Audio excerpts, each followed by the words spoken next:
Luis del Pino es Radio Libertad. Comenzamos el repaso a las noticias hablándoles de la sentencia al fiscal general del Estado y la valoración que ha hecho el presidente del Gobierno de la misma. Pedro Sánchez se ha pronunciado sobre esa condena a Álvaro García Ortiz, dejando muy claro su malestar con un fallo que dice que lamenta e incluso ha apuntado a que otras instancias jurisdiccionales podrían enmendarlo. Añade que se podrán en ellas dirimir aspectos de esta sentencia que pueden ser, según dice, controvertidos. De esta manera, Pedro Sánchez decía que no comparte la orientación de la sentencia al fiscal general del Estado. Compartimos la orientación de esta sentencia, porque además, no lo he dicho yo, han sido periodistas de acreditado, reconocido prestigio los que en el juicio han dicho que el fiscal general del Estado nada tiene que ver con los delitos que se le imputan. Por tanto, desde luego nosotros podemos expresar dos cosas: lamentar ese fallo y, en segundo lugar, no compartirlo. Por ello, el presidente del Gobierno deja ver que podrá recurrir al Tribunal Constitucional o a la Justicia Europea con el fin de enmendar lo que considera que es una sentencia injusta contra el fiscal general del Estado. Y dice Sánchez que cree que es inocente porque así lo han dicho periodistas de reconocido prestigio, que el fiscal general del Estado nada tiene que ver con una revelación de secretos. Ahora resulta que la justicia la imparten los periodistas de reconocido prestigio. Vamos a ver, yo lucho conmigo mismo para no recurrir al insulto. A veces me puedo a mí mismo y suelto alguno, pero es que es difícil con alguien tan tóxico como Sánchez no recurrir al insulto. Sánchez es un señor que ha pactado, luego hablaremos de más informaciones de El Español sobre el tema de las reuniones con Otegi, ha pactado con terroristas, ha pactado con golpistas ladrones, ha amnistiado a esos golpistas ladrones. No ha podido a todos porque ha habido algún juez que se le resiste. Es un señor que tenía una trama de corrupción y saqueo de las arcas del Estado. Y es un señor que reparte dinero nuestro entre los medios para garantizarse el poder seguir un minuto más, un día más en la Moncloa. Pero sobre todo, Sánchez es un señor que ha destruido los usos democráticos. En una democracia, pues hombre, no se puede regular todo, bueno, ni en una dictadura, no se puede regular todo mediante las leyes. Hay cosas, pues que son consabidas, que son, pues, en fin, no sé, costumbre de educación social. Hay cosas que son, que constituyen el propio fundamento del Estado democrático. Por ejemplo, pues que un gobernante no puede mentir de manera impune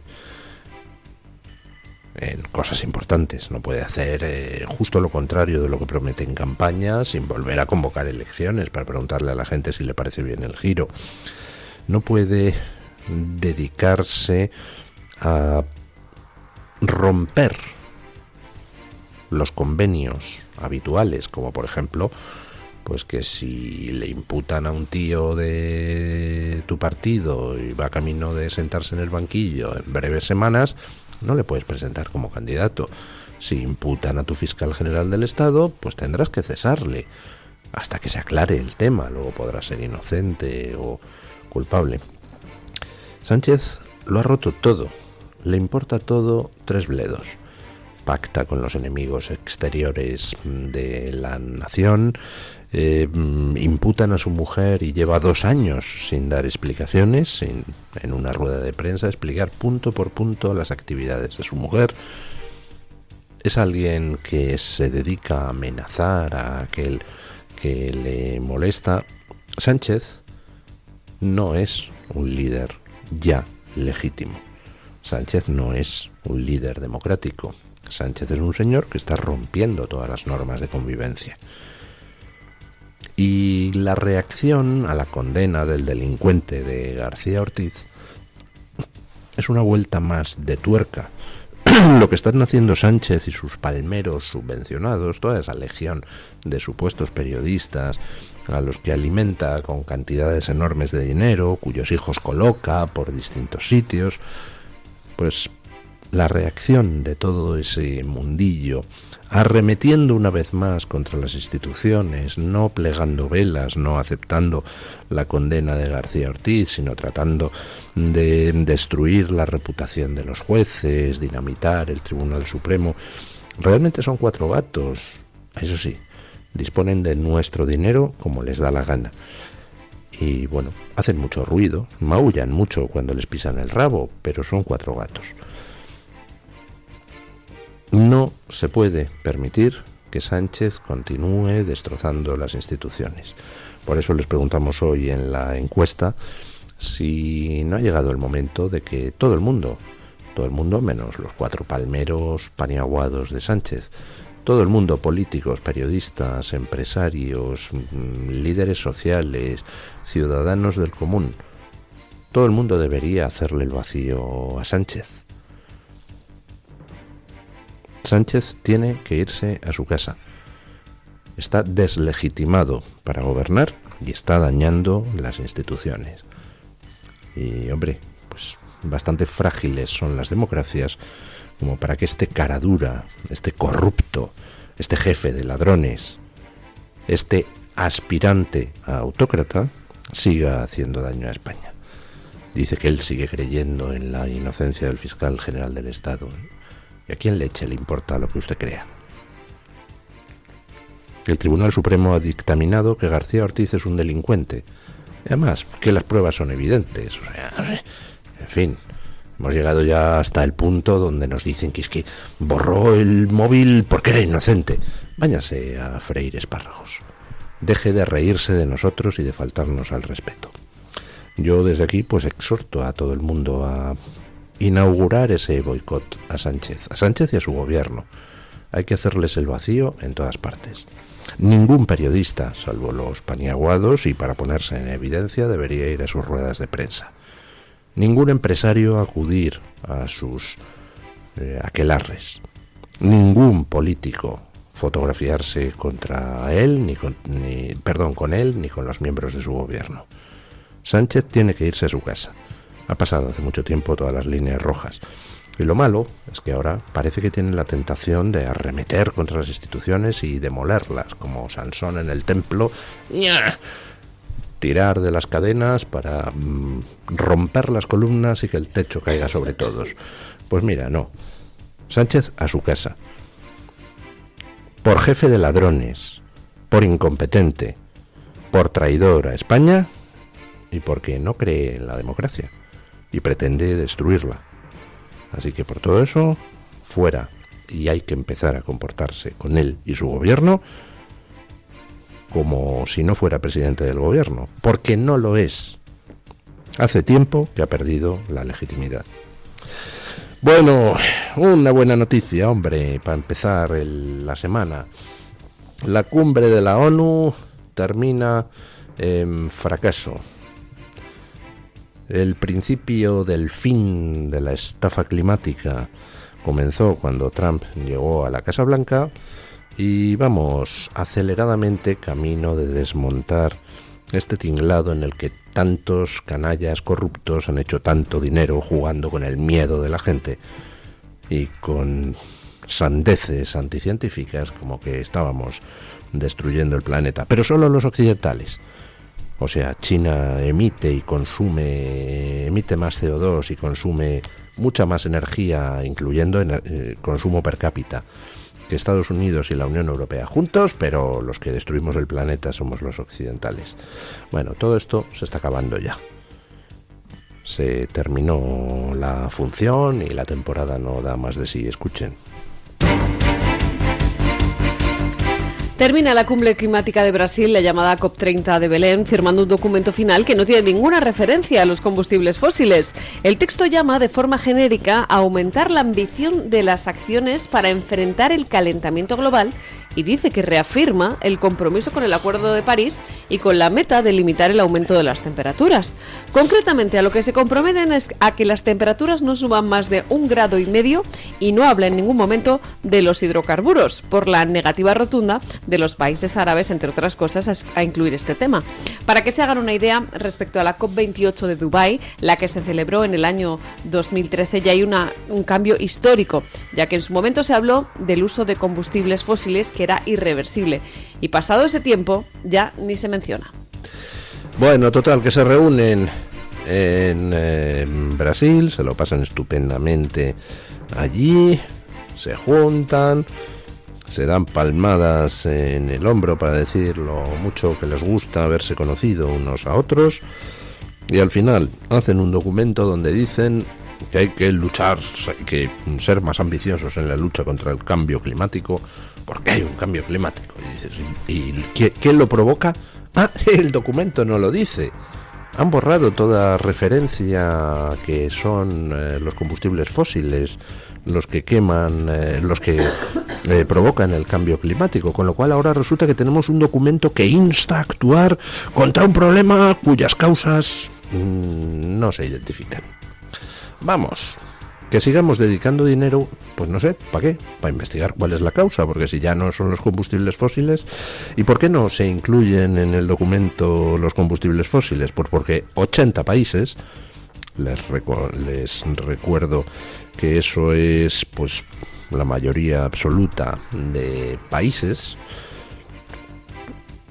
80 países que además representan el 75% de la población mundial, se han negado a que se incluya ninguna referencia a los combustibles fósiles porque piensan seguir usando combustibles fósiles como es normal.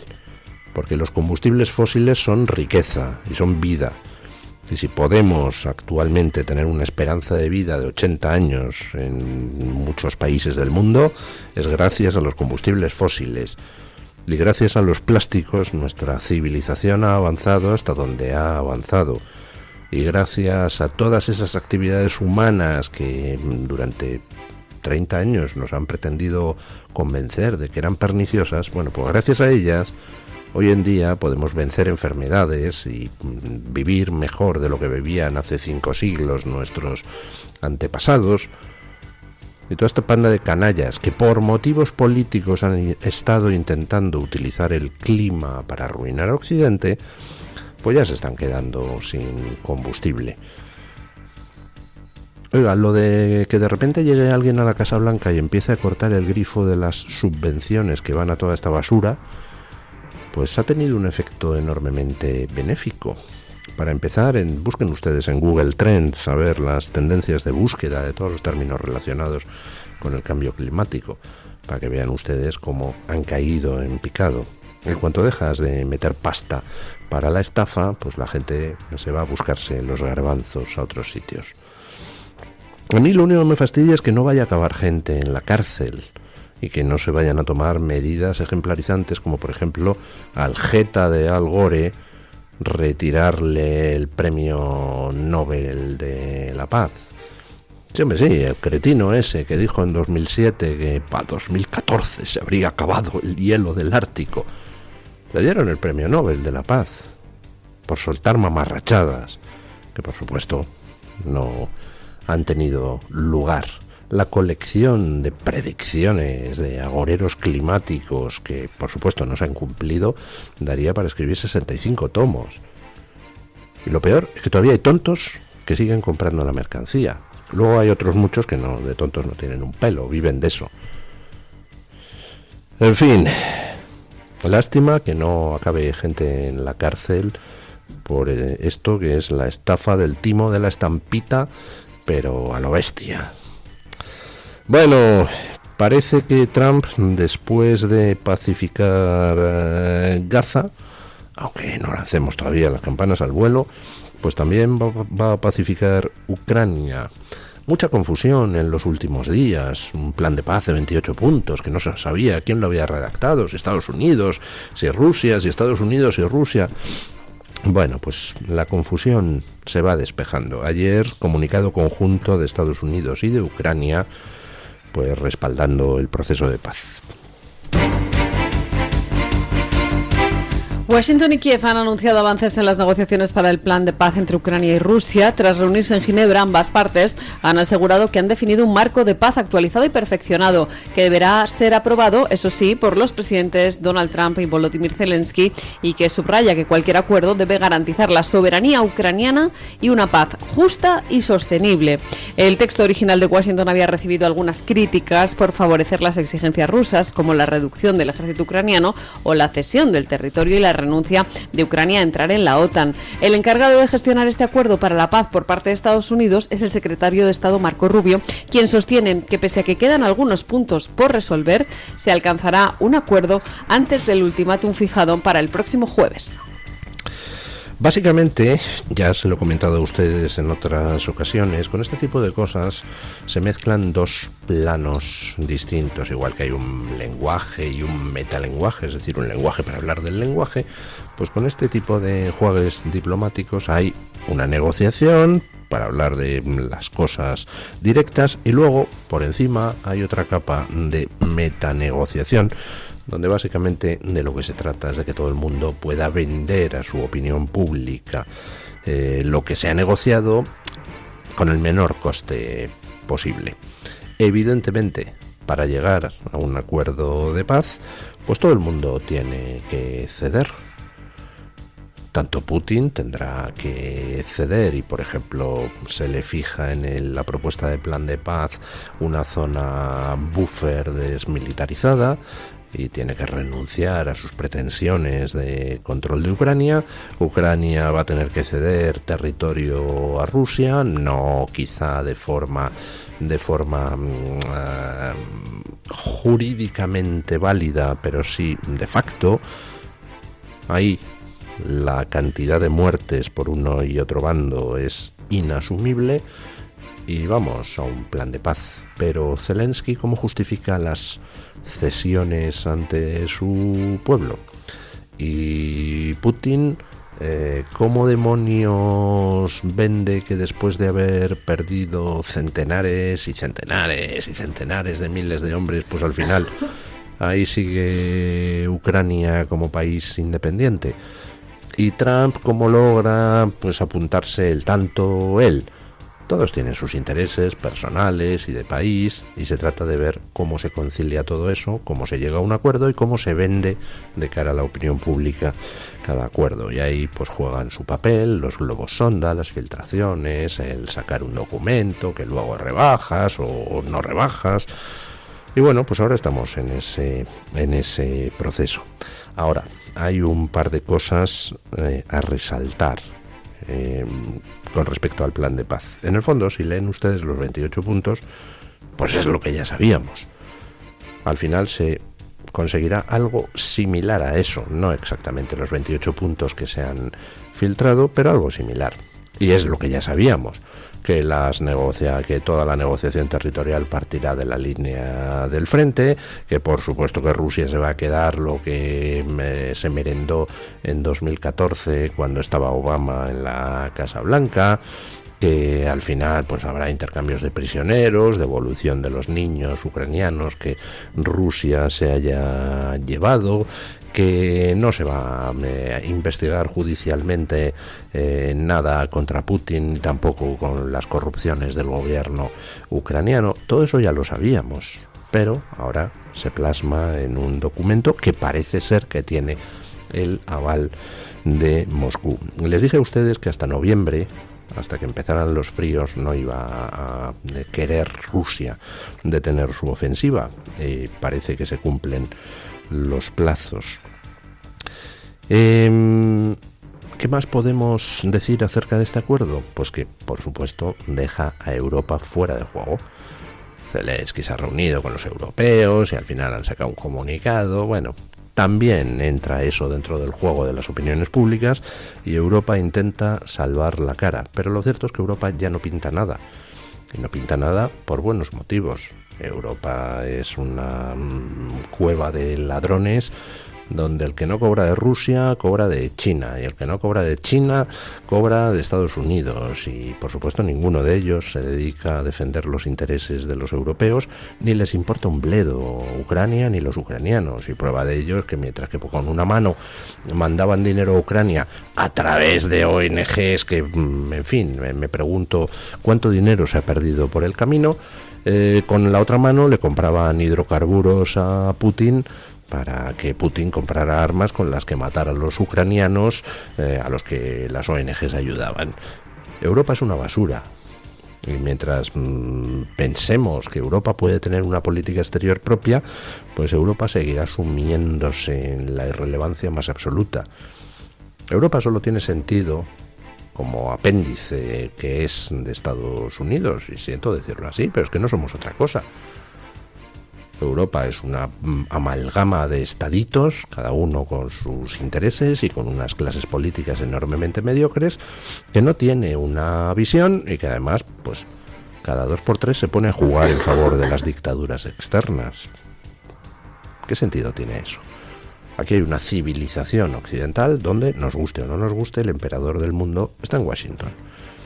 Y o jugamos con eso, es decir, o jugamos a favor del viento, o nos empeñamos en ir contra el viento y sacar el remo, pero vamos, eso no va a ningún lado. Bueno, dentro de la izquierda occidental, pues hay una preocupante tendencia a la aparición de depredadores sexuales. Lo cual, pues bueno, en todos los colectivos humanos hay gente que es una auténtica basura. Pero claro, cuando ves que la propia izquierda no reacciona contra sus depredadores sexuales, entonces ya es cuando uno se empieza a preocupar. Todavía estamos esperando las declaraciones de esa farsante tan tóxica, Irene Montero, sobre este tío, ex líder de En Marea, esa formación gallega de Yolanda Díaz y los Podemoides, que se fugó tras violar salvajemente a una niña. Está condenado y se piró. Y le han localizado en Cuba. Localizan en Cuba a Martiño, el ex líder de En Marea, fugado tras violar sádicamente a una niña con una nueva identidad y con una nueva profesión. El profesor gallego, que estaba vinculado al ala gallega de Podemos, está condenado de forma firme a 13 años de prisión por violar en repetidas ocasiones a una alumna de 12 años. Pues bien, al parecer reside desde hace meses en La Habana, al menos desde julio de 2025. Allí se hace llamar Martín Soto y trabaja como fotógrafo. Lleva el rostro afeitado y presenta un aspecto muy distinto al profesor que hablaba de feminismo en actos públicos de Orense. La policía habría conseguido dar ya con él porque está fugado de la justicia gracias a un perfil de Instagram en el que difunde su nueva labor como fotógrafo. Ese perfil de el aliade feminista, que en realidad es un depredador sexual, pues es enormemente común. ¿Recuerdan ustedes a Íñigo Errejón, en fin, y sus gustos un poco, ¿cómo diría yo?, siniestros en materia sexual? Yo no me meto en lo que hace cada uno en la cama, me importa un soberano bledo. Ahora, lo de ver a cierta gente después salir a la palestra a dar lecciones de feminismo, hombre, pues choca un poquito, ¿no? Esa discordancia entre la vida privada y la vida pública, pues no es aceptable. No es aceptable cuando tu discurso gira en torno a aquello a lo que se refiere esa discordancia. A mí, que un señor que, pues yo que sé, dirige el partido de los animalistas, pues hombre, luego, en fin, tenga por ahí affairs sexuales, pues, salvo que sean con animales, no te afecta a su vida pública, y lo que haga en su vida privada da igual. Pero claro, que tengan estos gustos depredadores quienes luego salen dando clases de feminismo, pues es un monumento a la hipocresía, aparte de que en este caso estamos hablando, lo de Rejón eran cosas entre adultos, eso allá ellos, pero en el caso de este canalla fugado en Cuba, estamos hablando de una agresión sexual a una niña de 12 años. Bueno, espero que se haga lo posible desde el gobierno para que este tío sea devuelto a España y cumpla condena. Y espero que esa condena pues sea larga y lo más incómoda posible. Bueno, y una buena noticia que viene desde Eslovenia. Los eslovenos anulan en referéndum la ley de suicidio asistido. Los eslovenos han anulado en un referéndum vinculante la ley de suicidio asistido, la conocida como eutanasia, con una mayoría del 53%. Esta ley fue aprobada por el Parlamento el pasado mes de julio, pero su aplicación había quedado en suspenso por el fuerte rechazo de la población y de la Iglesia Católica. Según el recuento del 72% de las papeletas, más de la mitad de los electores han votado por anular esta norma, que fue impulsada por el gobierno de centro-izquierda y respaldada primero por una consulta no vinculante y luego aprobada por el Parlamento. La participación ha sido del 35% del electorado, es decir, por encima del 20% necesario para que este resultado de la consulta sea válido. Pues me alegro de esta victoria del derecho a la vida, que después de tantos años de civilización estemos regulando los suicidios asistidos. Tiene narices que estemos metiendo leyes de eutanasia para tratar de cortar la factura de las pensiones. Tiene narices. Y, por cierto, todos estos a los que se les llenan la boca con referendos. Queremos un referéndum para Cataluña. Queremos consultas revocatorias. Oiga, pero en estos temas jamás hacen referendos. Aprueban leyes de eutanasia sin preguntarle a la gente lo que opina. Amplían leyes del aborto sin preguntarle a la gente lo que opina. Por no entrar en temas migratorios, donde me encantaría que se hiciera un referéndum en España a ver qué piensan los españoles de la actual situación. Bueno, pues felicidades a Eslovenia y me alegro de que el derecho a la vida dé otro pasito. Vamos con la noticia de interés general del Banco de Santander.